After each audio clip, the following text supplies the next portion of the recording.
I, 30F, have been married to my husband Mike, 32M, for 5 years. We met through his sister Angela, 28F, at Peterson and Associates, an accounting firm where Angela and I worked together. I joined the firm right after finishing my accounting degree, and Angela had already been working there for a year. We weren't exactly friends, but we got along well at work. Angela and I usually had lunch together in the break room and sometimes went for coffee after work with other coworkers. I learned about Angela's family gradually during our coffee breaks. Mike and Angela lost their parents in a car accident when Mike was 18 and Angela was 14. Their Aunt Linda, 55F, took them in and raised them in Ohio while they previously lived in Michigan. This meant Mike had to give up his football scholarship to Michigan State.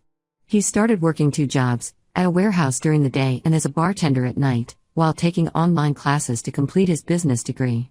Angela was in high school then, and Mike made sure she never felt the loss of their parents financially.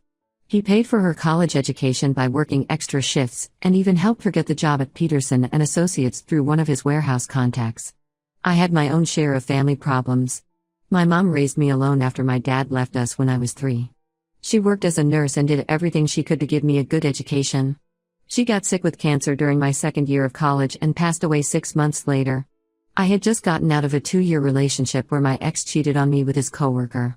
Angela knew about all this because I told her during one of our coffee breaks when she asked why I always stayed late at work. Mike and I met at the firm's Christmas party. Angela had invited him because she wanted him to meet her work friends. Mike wasn't like the usual guys I met. He didn't try to impress anyone, wore a simple blue shirt with black pants, and spent most of the party talking to the older accountants about investment strategies. We started talking when I went to get more punch and found him refilling his sister's cup. Our first date was actually an accident. Angela had invited both of us to dinner but got stuck with a client meeting. Instead of canceling, Mike and I decided to go ahead with dinner. We talked for hours about everything, from our favorite TV shows to our experiences growing up without parents. Mike told me how he still felt guilty about not being able to protect Angela from the trauma of losing their parents. I told him about how I struggled to pay for my mom's medical bills. Angela seemed really happy when Mike and I started dating. She would often join us for dinner or weekend movies. Sometimes she'd cancel last minute so Mike and I could have alone time. Mike told me he was relieved because Angela had never liked any of his previous girlfriends. She had always found something wrong with them. One was too clingy, another was too independent, a third one didn't respect family values. We dated for a year before Mike proposed. The wedding was small because neither of us had much family. Angela helped plan everything from the flowers to the menu. She even handled my bachelorette party and gave a beautiful speech at our wedding about gaining a sister. Aunt Linda flew in from Ohio and told me she was happy Mike had found someone who understood family values. The problem started about a month after our wedding. Angela began showing up at our house unannounced, usually around dinner time when Mike was home. Her excuses ranged from needing help with her tax returns to feeling lonely in her apartment. At first, I thought she was just missing her brother because they had always been close. Mike would drop everything to help her whenever she called, even if we were in the middle of watching a movie or having dinner. Angela also started making comments about how I wasn't keeping the house the way Mike liked it. She would rearrange our kitchen cabinets saying Mike preferred the plates on the bottom shelf. She would reorganize our closet because apparently Mike liked his work shirts arranged by color. She even tried to change our grocery shopping list because she knew which brands Mike had grown up using. I tried talking to Mike about it, but he said Angela was just trying to help. He reminded me that she had basically been his partner in running their household after their parents died. She had helped him with cooking, cleaning, and budgeting when they lived with Aunt Linda. He said it was probably hard for her to let go of those habits. 3 months ago, Mike and I decided to try for a baby. We only told our close friends because we didn't want any pressure. During a family barbecue at our house, I overheard Angela talking to Mike's childhood friend Tom, 33M, near the grill. She was telling him that I was trying to trap Mike with a baby because I was insecure about our marriage. She said I probably thought Mike would leave me like my dad left my mom. I was hurt but decided not to tell Mike because I didn't want to cause problems between them. The situation got worse when Angela found out I was already pregnant. Instead of being happy about becoming an aunt, she started telling everyone that Mike wasn't ready for kids. She told Aunt Linda that I had planned this pregnancy without discussing it with Mike. She even called Mike's workplace and told his boss that he might need extended leave because I had forced him into starting a family. This wasn't true. Mike and I had been planning this for months. He had already set up a nursery room and was researching the best schools in our area.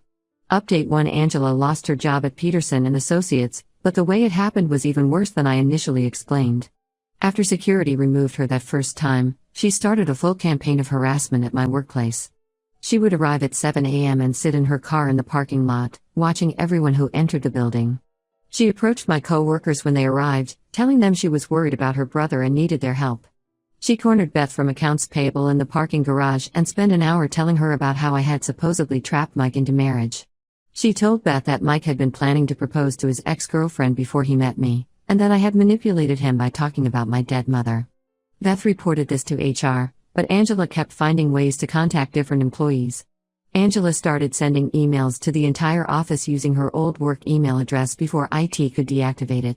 She wrote long messages about how I was emotionally manipulating her brother and using my position at the company to hide my affairs. The HR department had to hold a meeting to address the situation because people were starting to question my character. My supervisor Mark had to move me to a private office away from the main floor because Angela would press her face against the office windows trying to spot me. She even followed me to client meetings, waiting outside restaurants and trying to talk to our clients about her concerns for her brother's marriage. We lost 2 major accounts because of this. After Peterson and Associates fired her, Angela started targeting my work relationships in more personal ways.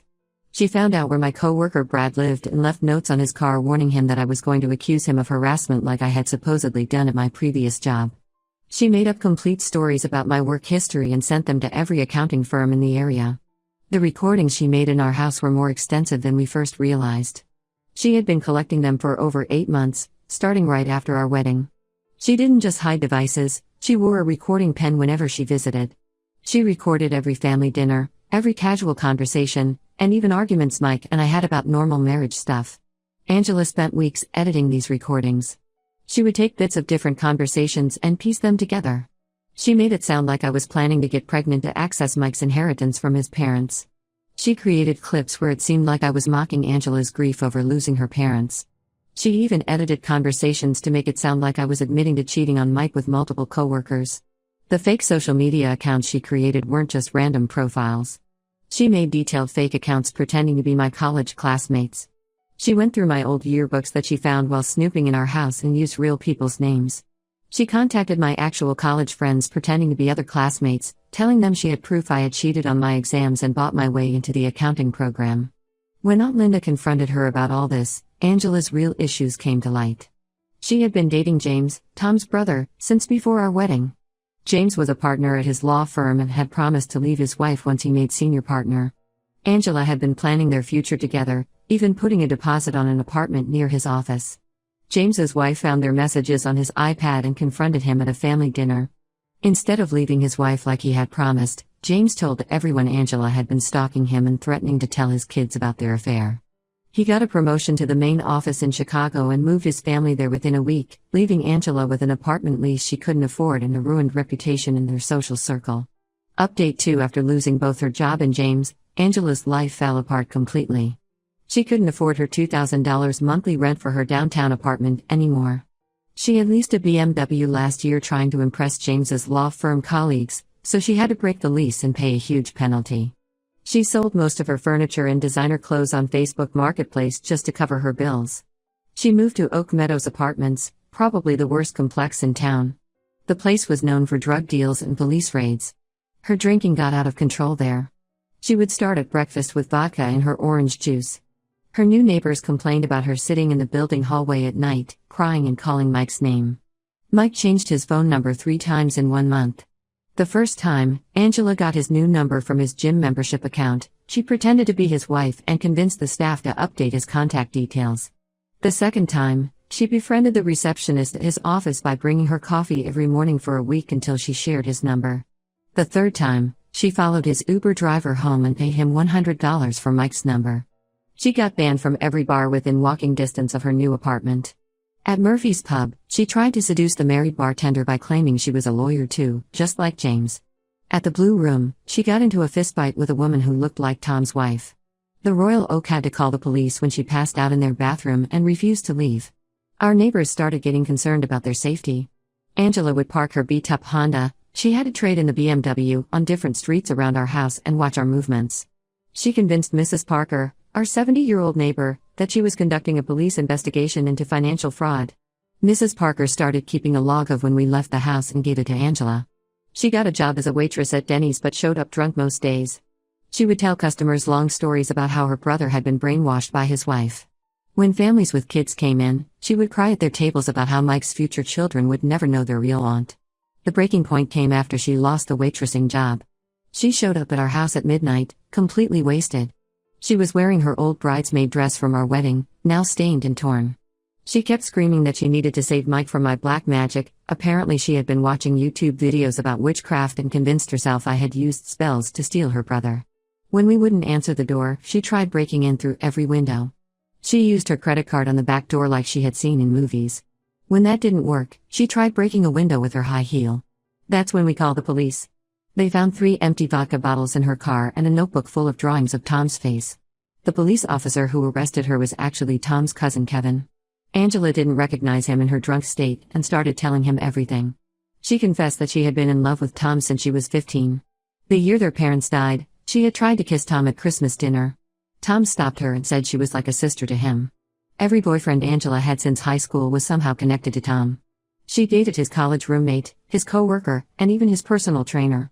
She kept hoping Tom would get jealous and realize he had feelings for her. When Tom started dating his now wife Rachel in college, Angela transferred to their university and joined the same sorority as Rachel to spy on them. She started dating James 6 months before Tom's wedding. She thought that becoming James's wife would keep her close to Tom forever. She spent $30,000 of her savings on a personal stylist, teeth whitening, and Botox, trying to look more like the type of women Tom dated. James took advantage of her desperation and kept promising to leave his wife. The police station called Mike at 3 a.m. to bail her out. Angela spent the night throwing up in the drunk tank and telling everyone who would listen about her love for Tom. She showed them the Tom shrine she had created on her phone, over 2,000 photos of him that she had collected from social media and family events. When Mike arrived at the station, she tried convincing him that Tom's wife was actually an imposter who had stolen her identity. She had created a whole conspiracy theory about how Rachel was working with me to keep her away from the 2 men she loved most, her brother and Tom.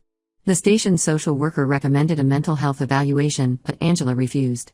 She kept insisting that she was the only sane person in the family. Mike told her this was the last time he would help her. He had already spent over $50,000 that year dealing with her various crises, paying off her credit cards, covering her bounced rent checks, and handling her legal fees from the bar fights. Tom and his wife finally told us everything after Angela's arrest.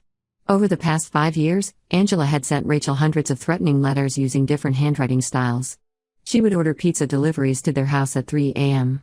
She once broke into their garage and filled Tom's car with hundreds of red roses.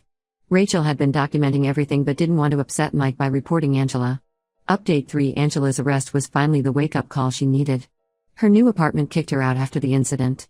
She tried staying with different relatives but no one would take her in. Everyone had seen the videos of her trying to break into our house.